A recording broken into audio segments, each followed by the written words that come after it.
ঘরের মাটিতে বাংলাদেশ বাঘের মতো গর্জন করলো, আর সেই গর্জনে কেঁপে গেল টিম ইন্ডিয়ার টেস্ট ফাইনাল খেলার স্বপ্ন। কিভাবে ঘটলো এই ওলটপালট? শুভমন গিলের নেতৃত্বাধীন ভারতের টেস্ট চ্যাম্পিয়নশিপের ফাইনালে ওঠার রাস্তায় কার্যত একটা বড় দেয়াল তুলে দিল বাংলাদেশ।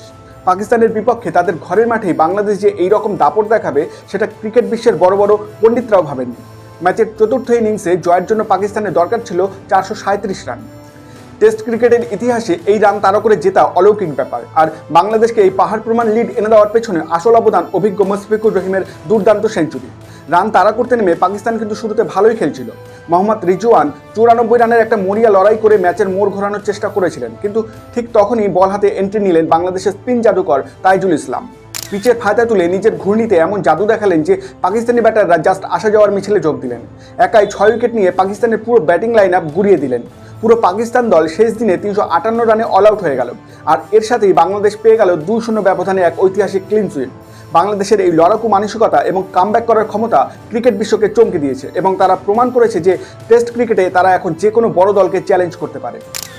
এবার আসুন আসল অঙ্কে, যা ভারতীয় ক্রিকেট ভক্তদের কপালে গভীর চিন্তার ভাঁজ ফেলেছে। আইসিসি টেস্ট চ্যাম্পিয়নশিপের নিয়মটা কিন্তু সাধারণ ক্রিকেট সিরিজের মতো নয়।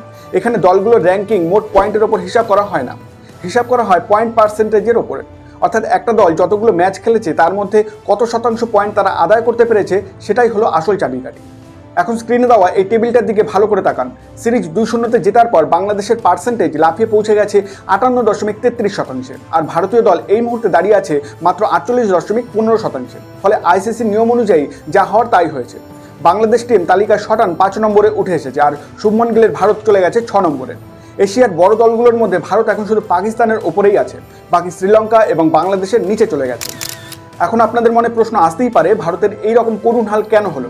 ভারত তো এই টেস্ট চ্যাম্পিয়নশিপের আগের দুটো আসরেই ফাইনাল খেলেছে, তাহলে এবার শুভমন গিলের ক্যাপ্টেন্সিতে দল এতটা পিছিয়ে কেন পড়লো? এর পেছনে রয়েছে ভারতের সাম্প্রতিক সময়ের অত্যন্ত বাজে টেস্ট পারফরমেন্স। ভারতের এই টেস্ট চ্যাম্পিয়নশিপের সাইকেলটা মোটেও ভালো যাচ্ছে না।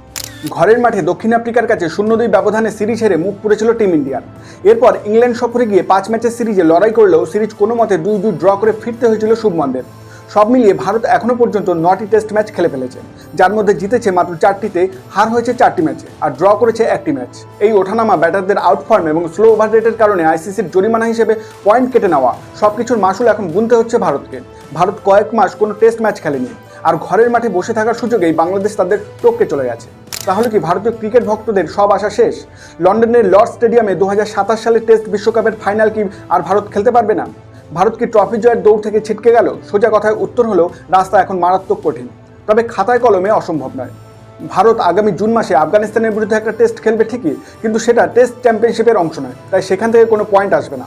ভারতের আসল পরীক্ষা শুরু হবে এই বছরের শেষের দিক থেকে। ভারতকে এরপর যেতে হবে শ্রীলঙ্কা সফরে 2টি টেস্ট খেলতে, তারপর নিউজিল্যান্ডের মাটিতে আরও 2টি টেস্ট, আর 2027 সালের শুরুতেই শক্তিশালী অস্ট্রেলিয়ার বিরুদ্ধে ঘরের মাঠে বর্ডার গাভাস্কার সিরিজ রয়েছে। ফাইনালে উঠতে গেলে শুভমনদের এখন থেকে বাকি থাকা প্রায় প্রতিটা ম্যাচই জিততে হবে। একটা ম্যাচ হারলেই কিন্তু ফাইনাল টিকিট হাতছাড়া হয়ে যাবে। আপনাদের কি মনে হয়, বাংলাদেশ কি এই বিধ্বংসী ফর্ম ধরে রেখে ফাইনালে উঠে ইতিহাস গড়তে পারবে? আর শুভমন গিলের নেতৃত্বে টিম ইন্ডিয়া কি পারবে এই কঠিন পরিস্থিতি থেকে ঘুরে দাঁড়াতে? আপনাদের মূল্যবান মতামত কমেন্টে জানান, সঙ্গে লাইক ও সাবস্ক্রাইব অবশ্যই করুন।